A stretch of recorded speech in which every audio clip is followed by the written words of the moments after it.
July 26.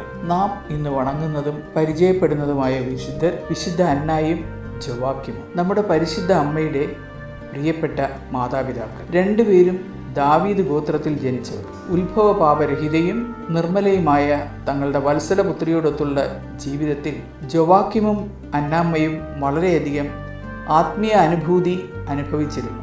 പ്രിയ മകൾ ദൈവമാതാവായി തിരഞ്ഞെടുക്കപ്പെട്ടു എന്നറിഞ്ഞപ്പോൾ അവർ അനുഭവിച്ച സന്തോഷം എത്ര വലുതായിരുന്നിരിക്കണം. അന്നാമ്മയുടെ വാർദ്ധക്യത്തിലാണ് മറിയം ജനിച്ചത്.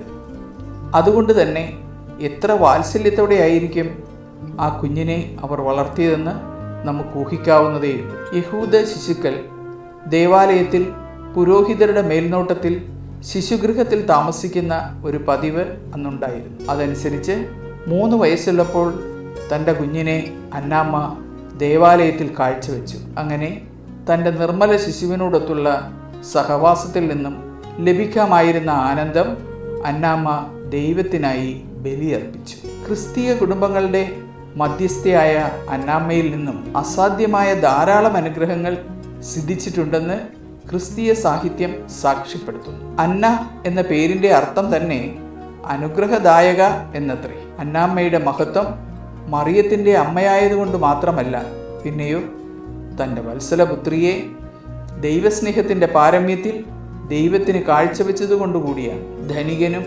ദൈവഭക്തനുമായിരുന്ന ജോവാക്യം പാവങ്ങളെ സഹായിക്കുന്നതിലും ദേവാലയ സംബന്ധമായ കാര്യങ്ങളിലും അതീവ തൽപരനായിരുന്നു. നമ്മുടെയൊക്കെ കുടുംബജീവിതത്തെ വിശുദ്ധീകരിക്കുന്നതിന് വിശുദ്ധ അന്നായുടെയും വിശുദ്ധ ജോവാക്യമിൻ്റെയും മാധ്യസ്ഥം അപേക്ഷിക്കാൻ നാം എന്നും ഉത്സുകരായിരിക്കണം എന്ന് ഈ സുദിനം നമ്മെ ഓർമ്മപ്പെടുത്തുന്നു.